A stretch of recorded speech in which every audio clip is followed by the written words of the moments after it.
এইটা just celebrate করার time. Flick আসার পরে আমরা সবাই জানতাম যে এইটা হইতে যাচ্ছে বার্সার ট্রানজিশনাল একটা টাইম, যেই টাইমে নতুন কোচ আসছে, একটা নতুন এরাতে ঢুকতেছি। ট্রফির আশা এই মুহূর্তে করারই দরকার নাই, বিকজ একই সাথে আমাদের যে রাইভাল রিয়াল মাদ্রিদ পুরো ইউরোপে তাণ্ডব চালাইতেছে, ট্রফির পর ট্রফি জিততেছে। এর উপরে তারা এমবাপ্পেকে পাইছে একদম ফ্রিতে। সো মেন্টালি আমাদের প্রস্তুতি ছিল ওই জায়গাতে যে সামনের কয়েক বছর হয়তো আমাদের তো গোছায় উঠতে টাইম লাগবে, ট্রফি জিতে যাবো এইভাবে সম্ভবত আমরা সিজনের শুরুতে কেউ এটা এক্সপেক্ট করি নাই। সো সেই জায়গা থেকে সেলিব্রেট না করলে অন্যায় হবে। ফ্লিক আমাদের কি দুর্দান্ত একটা সিজন উপহার দিছে যে 7 বছর পরে আমরা এরকম একটা সিজন পাইছি যেখানে একই সিজনে আমরা কোপা দেল রে জিতছি এবং লা লিগা জিতছি। লাস্ট যখন আমরা এই টাইপের একটা সিজন কাটাইছি তখন টিমে ছিল মেসি, সুয়ারেজ, ওই টাইপের একটা স্ট্যাবলিশ টিম ছিল। আর এইটা এমন একটা টিম যেইখানে পুরো স্কোয়াডের মাঝখানে 14 জন প্লেয়ার আছে যাদের বয়স 25-এর নিচে, এবং এই রকম একটা স্কোয়াড নিয়ে ফ্লিক যা ঘটাইছে দ্যাটস মোর দ্যান অ্যামেজিং। পুরো ইউরোপের মাঝখানে বার্সার চাইতে স্ট্রং অ্যাটাক কারোই নাই। পুরো লিগে প্রবাবলি 95টা গোল এবং 26টা ভিক্টরি।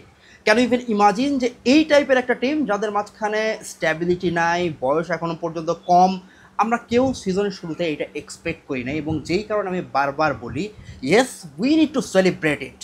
চ্যাম্পিয়ন্স লিগ না জেতায় যে আমাদের অনেকের মন খারাপ হবারই কথা। এক্সপেক্ট করতেছিলাম আমরা ট্রেবল জেতার মতন একটা পজিশনে হয়তো বা যাইতে পারবো, সম্ভাবনাও ছিল, লাস্ট পর্যন্ত হয় নাই। বাট অলরেডি এই সিজনে যা আমরা জিতছি, যেই দিকে যাচ্ছে ম্যাচ, আমরা যদি এইটা নিয়ে সেলিব্রেট না করি তাহলে অবশ্যই অকৃতজ্ঞতা প্রকাশ পাবে। অ্যান্ড একই সাথে যেটা বলবো, সেলিব্রেশনের সাথে সাথে গল্পটা ভুলে যায় না যে কোন জায়গা থেকে আমরা আজকে এই জায়গাতে আসছি।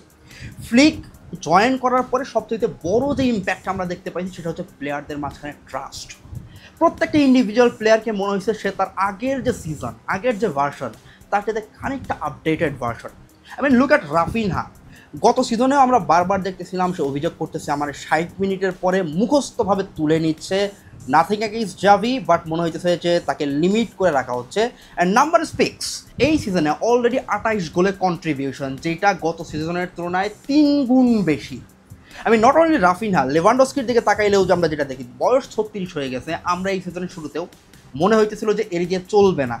লাস্ট পর্যন্ত পিচিচির যে রেস, এইখানে এমবাপ্পের কাছে খানিকটা পিছায় পড়ছে, প্রবাবলি লাস্ট পর্যন্ত নাও জিততে পারে, বাট তার নাম্বার আগের যেহেতু অবশ্যই ডেভেলপ করছে, অলরেডি 25 গোল করে ফেলছে এই সিজনে। অ্যান্ড এই দুইজন সিগনিফিকেন্ট অ্যাটাকার আপনি যদি বাদও দেন, অন্যদের দিকেও যদি আপনি তাকান, look at even Inigo Martinez, 34 বছর বয়স। সিজনের শুরুতে সে বলতেছিল যে আমি বেঞ্চে বসে আছি, আমার ক্লাব চেঞ্জ করা প্রয়োজন। ফ্লিক এসে তাকে যে জিনিসটা জাস্ট দিছে, ট্রাস্ট, যে ইয়েস আই ট্রাস্ট ইউ, আমার টিমে তোমার জায়গা আছে। ওই জায়গা থেকে ইনিগো, যারে আমরা কাউন্টই করি নাই, যারে নিয়ে শুরুতে আমরা ট্রল করতেছিলাম যে এই লেভেলের একটা সেন্টার ব্যাক নিয়ে আমরা ইউরোপে খেলতে যাবো, বার্সা ট্রান্সফার কই, প্লেয়ার কই, সেই প্লেয়ার শুধুমাত্র যে আমাদের ডিফেন্সিভ সলিডিটি দিচ্ছে সেটা না, এই সলিড ডিফেন্সের পাশাপাশি দ্যাট লিডারশিপ স্কিল, যেটা ফ্লিকও একটা পর্যায়ে গিয়ে বলছে যে ইনিগো শুধুমাত্র যে ডিফেন্ড করে এটা না, টিমের মাঝখানে ওই লিডারশিপটা নিয়ে আসে, পুরো টিমটাকে ওন করে, ডিকটেক্ট করতে থাকে পেছন থেকে যে কখন কোন দিকে যাওয়া লাগবে। দ্যাট পার্টিকুলার ক্যারেক্টারিস্টিক্স ড্রেসিং রুমে আপনার দরকার। চ্যাম্পিয়ন হওয়ার জন্য, টিমকে স্টেবল রাখার জন্য এই টাইপের ক্যারেক্টারিস্টিক্স অনেক জরুরি। অ্যান্ড এই সিজন অ্যাকচুয়ালি স্টোরির পর স্টোরি। আপনি যদি জাস্ট সিজনের শুরু থেকে লাস্ট পর্যন্ত তাকায় দেখেন, এত বেশি পালা বদলের মধ্যে দিয়ে আমরা গেছি যে জিনিসটার দিকে তাকাইলে মনে একটা ওয়ান্ডার রাইড। লা মাসিয়া থেকে প্রায় 12টার মতন প্লেয়ারকে ফ্লিক এনে জায়গা দিছে। Look at কাসাডো। কাসাডো হাইয়েস্ট লেভেলে এসে পারফর্ম করতে পারে, এই কনফিডেন্সটা দেয়া, এই স্পেসটা করে দেওয়া, এই স্কোপ দেওয়ার কাজটা করছে ফ্লিক। ইভেন জেরার্ড মার্টিন, না মার্টিনকে নিয়ে আমরা অনেক উচ্ছ্বসিত এরকম না, বাট বালদের ব্যাকআপ হিসেবে যখন আমাদের লাগবে, আমাদের হাতে আর কেউ নাই, নিয়ে এসে যে স্পেসটা করে দিছে। অ্যান্ড সে তার অ্যাবিলিটির জায়গা থেকে যতখানি পারছে ততখানি করছে। বাট এই যে একাডেমিকে ব্যবহার করা এবং এইটাকে ইউজ করে রেজাল্ট বের করে নিয়ে আসা, লাস্ট পর্যন্ত লা লিগা তো জিতছি আমরা। সো এইখানে যে একাডেমিক প্লেয়ারের ইনক্লুশন, এই জায়গাগুলোতে ফ্লিককে ক্রেডিট না দিলেই না। আমি লামিনের কথা বলতেছি না, বিকজ তার একটা ট্র্যাজেক্টরি ছিল, মনে হইতেছিল যে সে ভালো করবে, বাট বারবার আমি মেনশন করতেছি শুধুমাত্র এই সিজনে যাদের উপরে মনে হইতেছে ফ্লিকের একটা ডিরেক্ট ইম্প্যাক্ট আছে।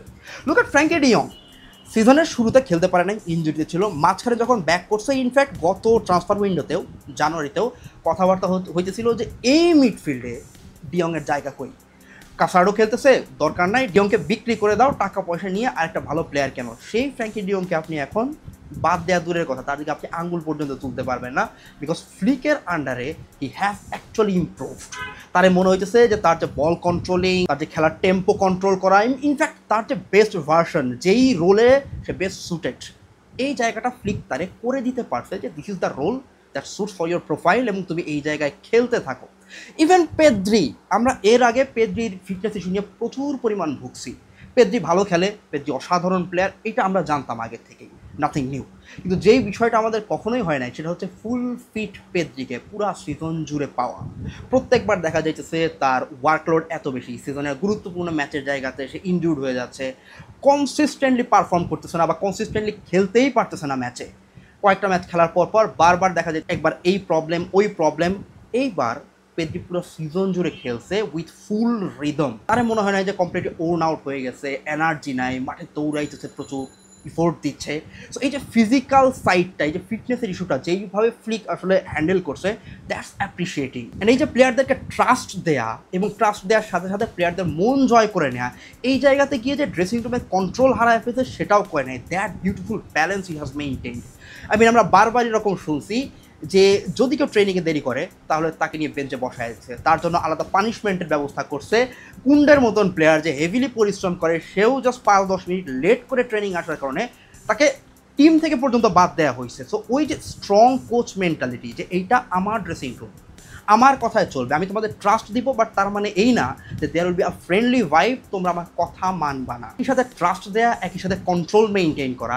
In fact look at the attire. একটা সময় ছিল যখন ক্লাবের মধ্যে প্লেয়াররা ঢুকতো, যে যার মতো ড্রেস পরে আসতেছে, ফ্লিক এসে ঠিক করে দিল যে না, সবাইকে সেম ড্রেস পরে আসতে হবে, ক্লাবের থেকে ফিক্স করে দেওয়া যে ড্রেস আপ, এইটা পরে সবাই ক্লাবে আসবা, everyone came to the same page. So এই যে ছোটোখাটো ডিসিপ্লিনের ব্যাপারগুলো, যেটা পুরো টিমকে ইউনাইট করে ফেলছে, একতাবদ্ধ করে ফেলছে, এটার একটা ফাইনাল আউটকাম কিন্তু এই সিজনের এই রেজাল্টগুলো। দ্য বিগেস্ট থিং যেটা নিয়ে অনেক ইমপ্রেস, সেটা হচ্ছে টিমের মেন্টালিটি। কামব্যাকের পরে কামব্যাক দিছি আমরা, অ্যাথলেটিকোর এগেইনস্টে 2-0 পিছায় পড়ার পরে 4-2 জিতছি, মাদ্রিদের এগেইনস্টে গোল খাইছি, চ্যাম্পিয়ন্স লিগে গিয়ে আমরা লাস্ট মোমেন্টে কতগুলো ম্যাচ বের করে নিয়ে আসছি। ইনফ্যাক্ট হোল সিজনই একটা কামব্যাকের গল্প, তাই না? আমরা দেখতেছিলাম যে সিজনের স্টার্টিং খুবই স্ট্রং হয়েছে, বার্সা হরে ধরে 3-4টা করে গোল দিচ্ছে, অ্যান্ড দেন যখন নভেম্বর হিট করলো, বার্সার ফর্ম ডাউন। একটা 6টা ম্যাচ কোনো ভিক্টরি নাই, হঠাৎ করে আমরা 3 নম্বর পজিশনে চলে গেলাম। সবাই মোটামুটি ভার্ডিক্ট দিয়ে ফেলতেছিল যে এই হাইলাইন, এই নতুন সিস্টেম, এই ইয়াং টিম দাঁড়াইতে পারবে না লাস্ট পর্যন্ত। শুরুতে যা করছে, এই জায়গা থেকে আর ব্যাক করা পসিবল না, 3 নম্বর পজিশনে চলে গেছে, নাও লিগ রিয়াল মাদ্রিদের। সেই জায়গা থেকে we made that come back. জানুয়ারিতে গিয়েও প্রবাবলি আমাদের 7 পয়েন্টের একটা ডিফারেন্স ছিল, আমরা 3rd পজিশনে খেলতেছিলাম। সেই জায়গা থেকে আজকে আমরা ম্যাচ হাতে রেখে চ্যাম্পিয়ন। এই যে ছেড়ে না দেয়া, এই যে একটা বাজে অবস্থায় পড়ে গেল, মেন্টালি স্ট্রং থাকা to make that come back, এইটা আমরা এই টিমের মাঝখানে এর আগে দেখি নাই। অ্যান্ড সিজনের শুরুতে ইনফ্যাক্ট লাস্ট ট্রান্সফার উইন্ডোর দিকেও আপনি তাকান যে বার্সা কী পরিমাণ ফিনান্সিয়ালি বাজে অবস্থা থেকে চলে আসছে। আমাদের ওরকম কোনো বিগ সাইনিং নাই। অলমোকে সাইন করার পরে কি নাটকটা হয়েছে, প্লেয়ার সাইন করা হয়েছে, রেজিস্ট্রেশন করা যাইতেছে না, সিজনের মাঝখানে নানা রকমের ভেজাল। এইরকম একটা জায়গা থেকে এই স্কোয়াড নিয়ে, যেখানে স্কোয়াড ডেপথ খুব একটা নাই, মেইন প্লেয়ারদেরকে বারবার খেলায় আমরা এক্সস্টেড বানায় ফেলতেছি, তাদের নিয়ে আমরা এই সিজনে 3টা ডোমেস্টিক ট্রফি জিতছি। অ্যান্ড এই পয়েন্টে এসে আরেকজন বান্দার কথা না বললেই না, সেটা হচ্ছে লাপোর্তা। প্রচুর সমালোচনা করছি, অনেক টাইপের নাটক হ্যানত্যান নিয়ে বহু কথাবার্তা বলছি, বাট একটা জিনিস স্বীকার করাই লাগবে যে লাপোর্তা ডিড দ্যাট ম্যাজিক।